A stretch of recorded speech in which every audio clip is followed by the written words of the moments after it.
They said nothing, not even goodbye. Sophia never believed in grand exits. She preferred the soft, unspoken closure of a final note at the end of a composition, the silence that lingered after the music ended.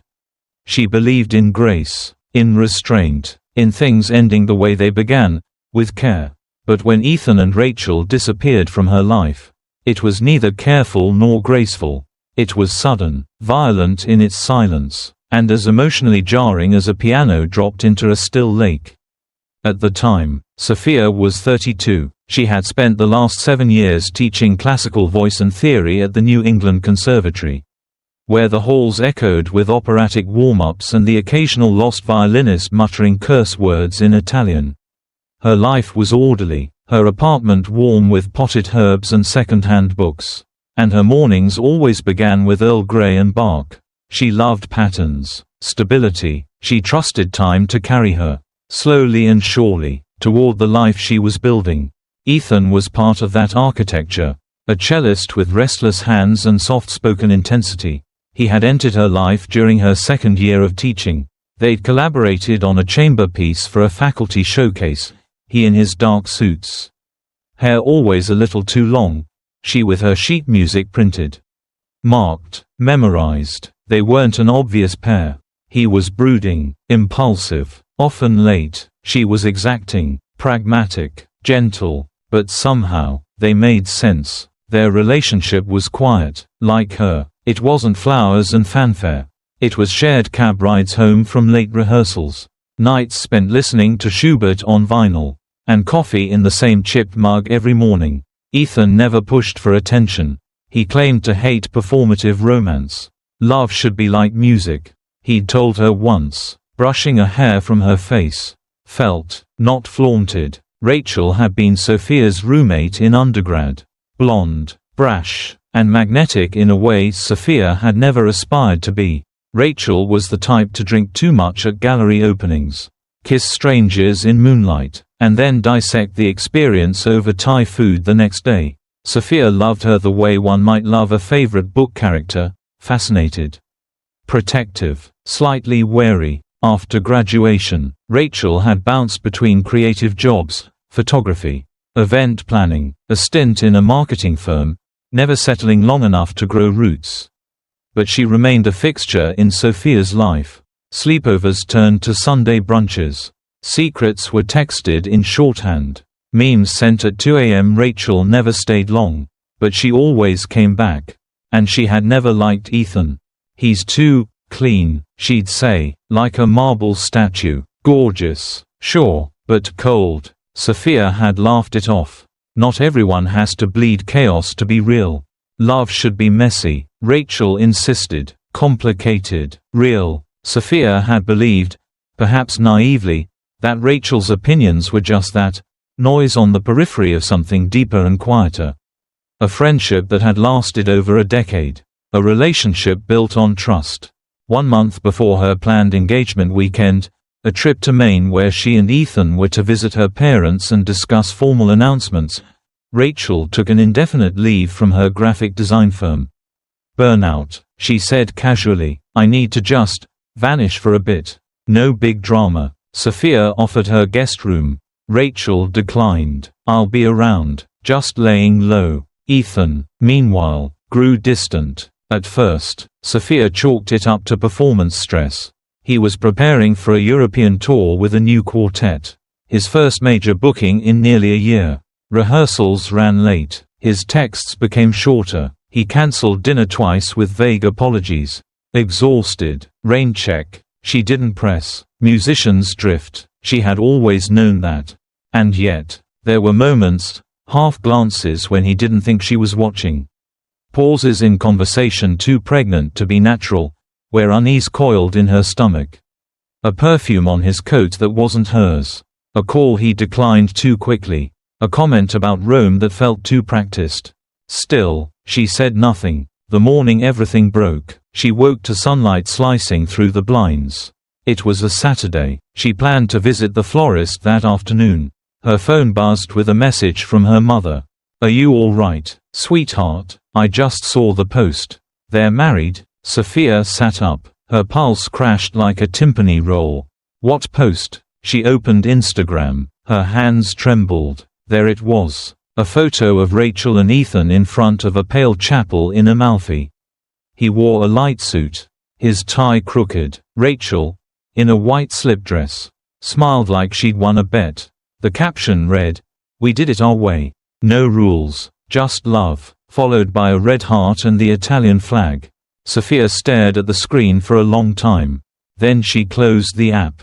And did not cry. Not at first. She made tea. She sat by the window. She watched a child ride past on a scooter. She listened to the hum of the fridge, the ticking of the wall clock, the small sigh of her radiator breathing warm air. It wasn't until she opened the drawer where she kept the ring box, Ethan's grandmother's heirloom, one he'd once placed in her palm during a late-night conversation about the future, that she finally broke. Not loud, not dramatic, just a sound, like a string breaking inside her chest. There was no note, no call, no attempt at explanation. Rachel vanished from their shared group chats. Ethan's number was disconnected by Monday. The school gossip mill churned. But no one came forward with answers. Her colleagues avoided eye contact.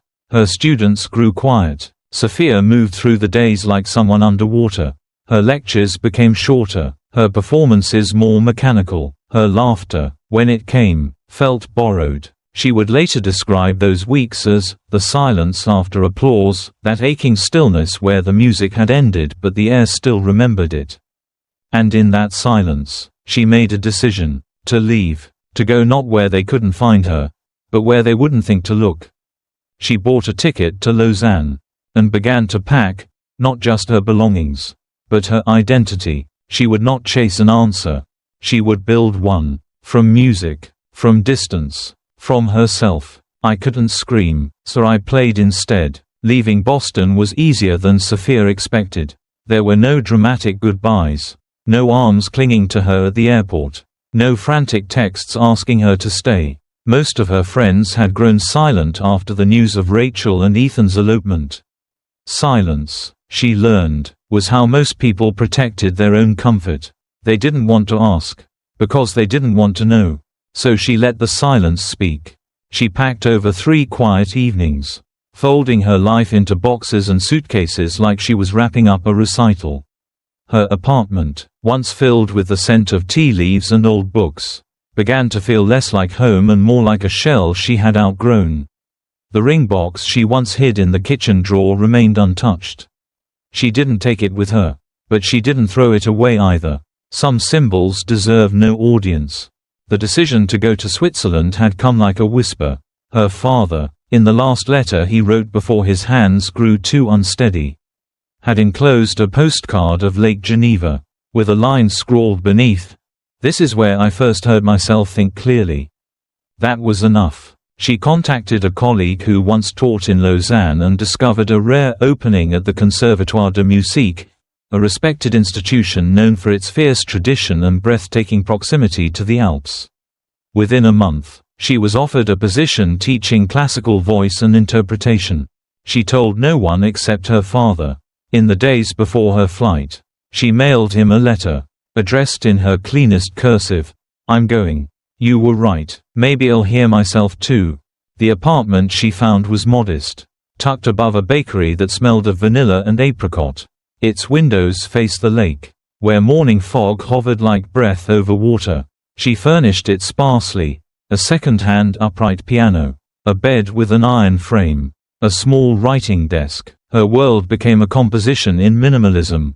Her days followed a rhythm she hadn't known she craved. Mornings began with a walk through Parc de Morne repos, where she'd sip coffee and listen to the rustle of crows in the trees. By 9, she was in the studio, coaching sopranos through arias, adjusting posture, reminding them that breath was more than just mechanics, it was memory. Intention, permission. She didn't speak much of Boston.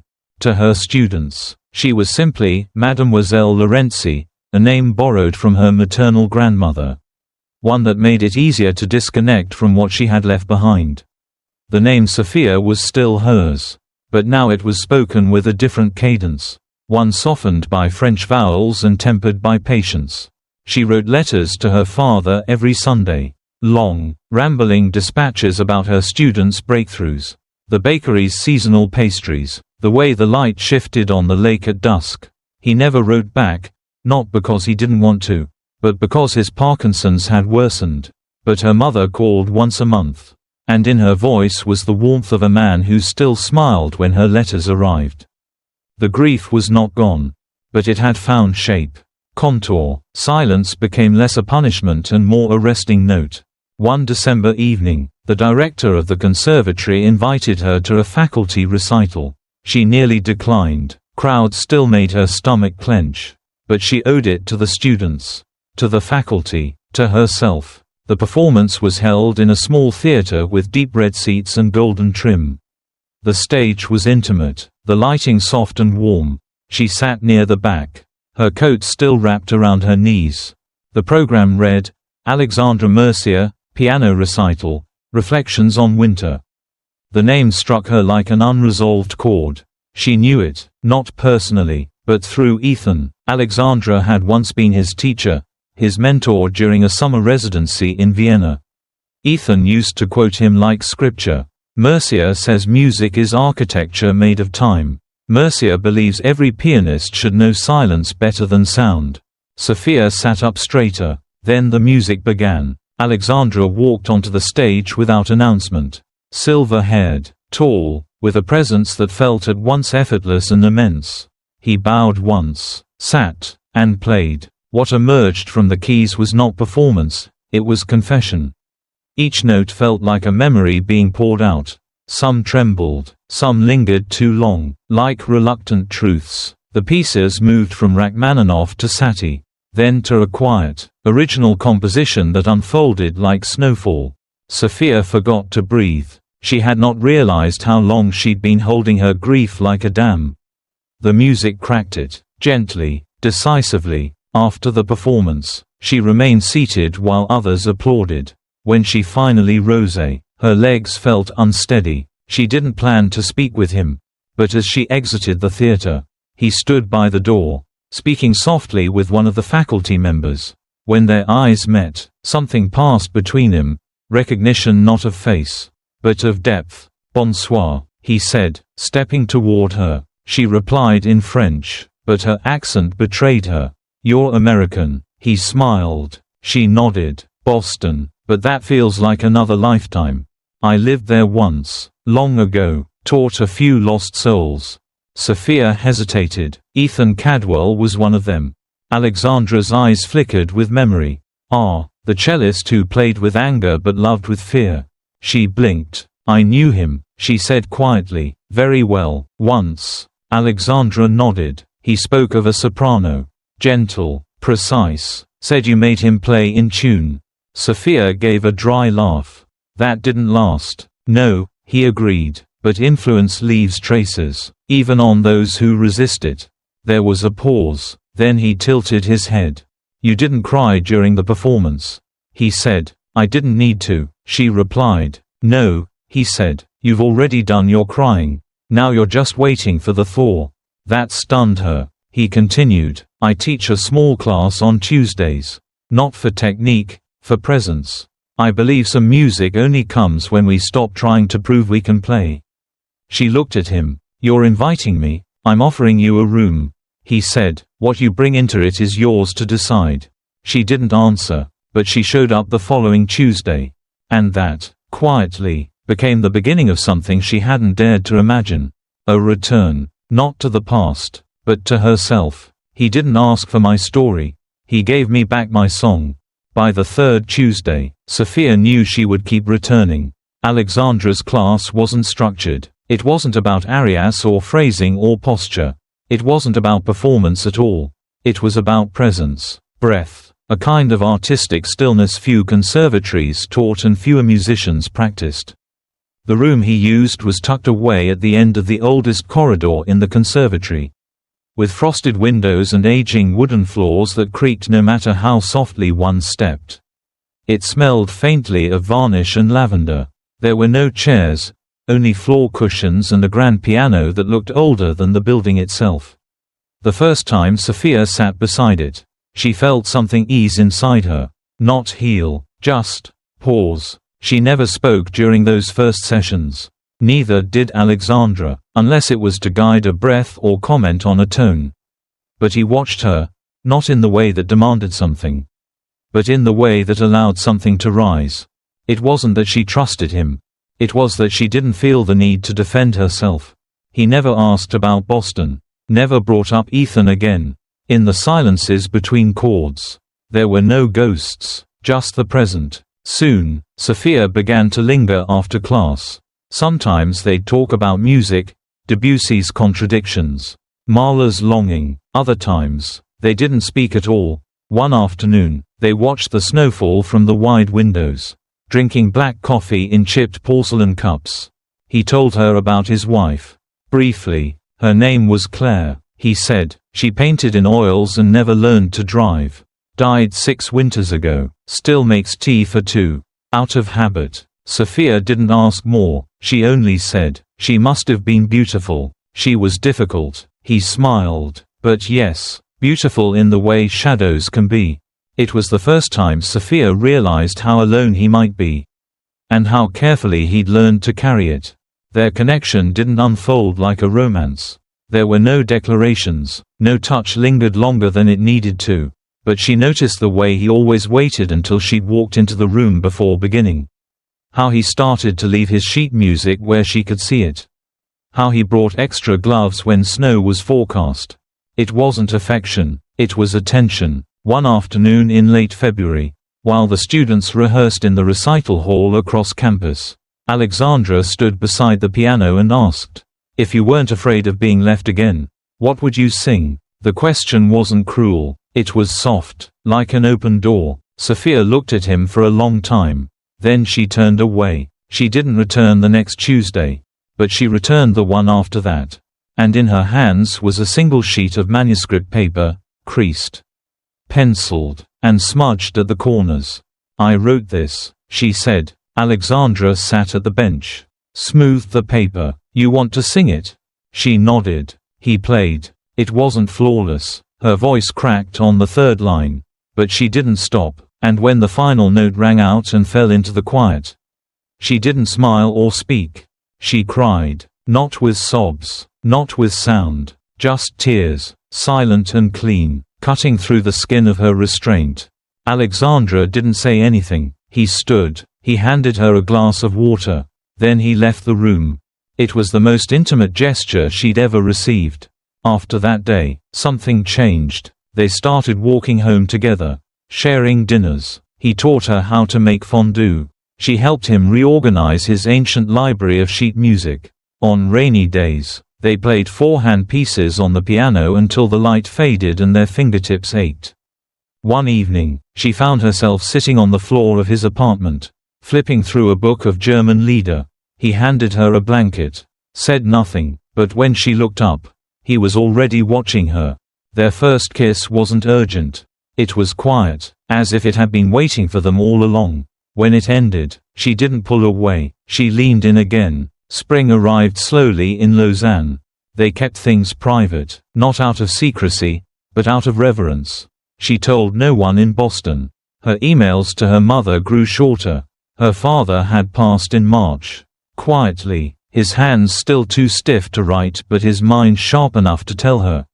On their last phone call, "I'm proud of you, not for surviving, but for choosing joy." In late May, they married. No fanfare, no gown, just a small ceremony at a vineyard by the lake. 2 witnesses, a string quartet, a soft breeze that smelled like lavender and salt. She wore a blue dress. Alexandra wore the same suit he'd worn the night they met. She changed her name. They returned to the conservatory the next day like nothing had happened. Their colleagues suspected, but no one asked. The students only noticed that she smiled more, that she sang again, often without realizing it. At night, they composed together, not music, not words, but rituals, small rituals, a candle lit during dinner, a kiss before coffee, the silence that passed between them in the morning, warm and still and filled with everything that no longer needed to be spoken. Sophia never said Ethan's name again. She no longer needed to. What had once been a hollow echo had been replaced, not with noise, but with resonance. She had found the sound that belonged only to her. And this time, it didn't ask for permission to stay. I didn't return to explain. I returned to say goodbye. The flight to Boston was long and quiet. Alexandra slept intermittently, his hand resting over Sophia's. Warm and still. Outside the window, clouds moved like slow breath across the Atlantic. Beneath them, the weight of something she had kept pressed beneath her ribs began to stir, the shape of home. Or what had once tried to be. Her father had passed suddenly, a stroke in his sleep. Her mother had said on the phone, her voice ragged with shock. There had been no suffering, no drawn-out hospital stay. One moment he had been reading in his favorite chair. The next, gone. "I want you to come home," her mother whispered. He would want that. Sophia had stood in silence by the window of their apartment in Lausanne. The phone pressed to her ear. Alexandra watching her from the kitchen, his hands still dusted with flour from the tart he was preparing. Of course, she had said. She hadn't been back to Boston in over 3 years. The city no longer felt like hers. Her old apartment had been rented to someone else.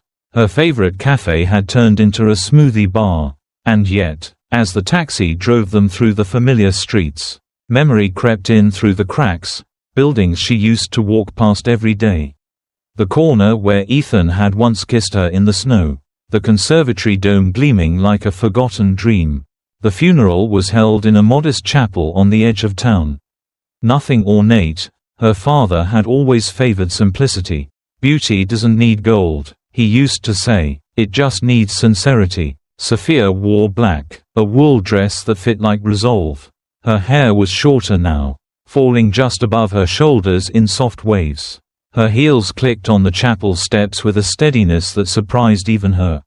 Alexandra walked beside her, his suit tailored, his presence quiet but commanding. When they entered the room, the hush was immediate. Old family friends turned. A few gasped. A woman clutched her pearls. Sophia ignored them. She kept her eyes ahead. She and Alexandra took seats in the second pew, just behind her mother and 2 aunts. Her mother turned to look at her, and though tears filled her eyes, she smiled. She reached over and took Sophia's hand, squeezing it once. The service began. The organ hummed a low prelude, and for a moment, Sophia imagined her father's voice cutting through the silence, soft, amused, too dramatic. "I wanted jazz." She didn't cry, not during the readings, not during the eulogies. Her grief had already bloomed and wilted days earlier. In a bedroom with lavender sheets and the scent of Alexandra's cologne still lingering on her skin. Now, she was here for ritual, for closure. The doors at the back creaked open midway through the service. Sophia didn't turn, but she felt it, a ripple through the space, a collective intake of breath. She knew that silence. She had lived in it before. Ethan and Rachel entered together. Rachel wore a black jumpsuit, bold earrings, and a blazer with shoulder pads too sharp for mourning. Ethan looked smaller than she remembered. His hair was shorter, grayer at the temples. His suit was too tight, as if tailored for a younger man. He clutched Rachel's hand like a lifeline. They sat 3 rows back. Sophia didn't look, but Alexandra did. His gaze swept the room once, landed, stayed. After the service, there was a reception at her mother's house. Tables of finger food, bottles of wine, people speaking in soft, performative tones. Sophia moved through the rooms like someone conducting an orchestra, graceful, composed, unreachable. Alexandra stood beside her always. People whispered, "Of course. Who is he? Where is she living now? Is she?" At one point, someone tapped Sophia on the shoulder. She turned. A former classmate, Melissa. She smiled too wide. "I heard you're living in Europe now." Sophia nodded. "Switzerland. With him?" She glanced at Alexandra. "Yes. He looks familiar." Sophia's answer was preempted by a voice from behind. "That's Professor Mercier," someone said. "He used to teach at the Vienna residency. Ethan studied under him." Melissa blinked. "Wait, that's the Mercier." Sophia didn't answer. Across the room, Rachel was staring, her eyes narrowed, trying to place the pieces. Ethan had gone pale. Later, as people began to leave, Sophia stepped out into the garden for air. Alexandra followed, carrying 2 glasses of water. He handed one to her without a word. "Do you regret coming?" he asked. "No," she said. "I needed to close the door myself." He nodded. Footsteps approached behind them. "Rachel." "Hi," she said, her voice taut. "I didn't expect you." Sophia turned, looked her full in the face. "Most people don't," she said. There was a pause. Rachel glanced at Alexandra. "You married him?" Sophia smiled softly. "Yes." Rachel's brow furrowed. "Was that revenge?" Alexandra chuckled. "Just once." A dry, elegant sound. "No," Sophia said. "It was a beginning." Ethan emerged from the shadows. His eyes met Sophia's. He opened his mouth, closed it, then, softly, "You look well." "I am." He nodded. "I'm sorry." She tilted her head. "For what?" "For how it happened." She waited. He didn't add more. Rachel fidgeted beside him. "Do you still sing?" he asked. Sophia's eyes softened. "Every day." Rachel's voice was low. "I didn't mean to hurt you like that." "You didn't," Sophia said. "You only revealed what was already broken." Rachel looked down. Ethan stepped back. There was nothing more to say. Sophia turned to Alexandra. "Shall we?" They walked through the garden gate, past the rosebush her father had planted the year she turned 12.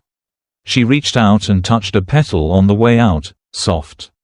Familiar. She didn't turn back. Some songs don't need a reprise. They only need a final, deliberate note. And silence. That, too, is music. She thought she stole the melody. But she never understood the music. It rained the morning after the funeral.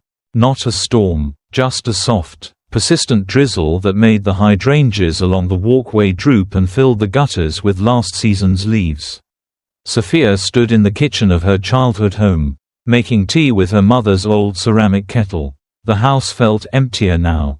Her mother was upstairs resting, surrounded by condolence cards and memories too heavy to unpack just yet. The silence had a texture, like damp cloth. Alexandra sat at the dining table, reading a worn paperback of Rilke's letters. His glasses were pushed halfway down his nose. He looked up only when the kettle whistled. "Are you okay?" he asked. Sophia nodded. "Tired, but clear." She poured 2 cups, carried him over. They sipped in silence, watching the water blur the windows. There was nothing to solve, only to sit with. The doorbell rang around mid-morning. Sophia's mother didn't stir. Alexandra looked toward the hallway. Sophia stood, smoothing the front of her sweater, and walked to the door. She already knew. Rachel stood on the porch, her makeup minimal for once, her coat too thin for the weather. Her expression was caught between guilt and defensiveness, an echo of all the years she had walked into Sophia's life like it was a stage and exited like it was her right. "Can we talk?" she asked. Sophia opened the door wider, stepping aside without a word. Rachel entered. Her eyes swept the house like it might look different now. Less familiar, less hers. They settled in the same chairs they had used as teenagers. When they talked about books and boys and built a friendship neither of them realized was laced with imbalance. Rachel glanced toward the living room where Alexandra's coat hung on a chair. "So," she began, her voice too casual, "you married Ethan's old professor." Sophia didn't blink. "I did." "Was that intentional?" Rachel asked. "I mean, was it about Ethan?" Sophia took a slow sip of her tea before answering. Then, with a small smile, she said, "No, it was about me, about finally knowing who listens."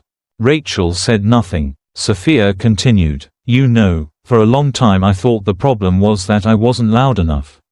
Not dramatic enough, not interesting enough to be kept."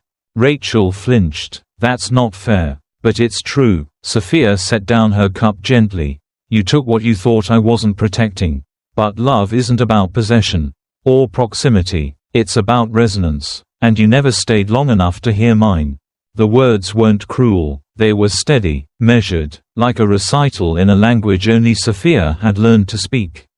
Rachel looked away. "You seem different." "I am," Sophia said simply. She stood. The conversation was over. Rachel rose, too, her movements slower. "I guess I never really knew you," she said. "No," Sophia agreed, walking her to the door. "But I did." Rachel turned once at the threshold, rain soaking her shoulders. "He looked at you like he'd been listening for years."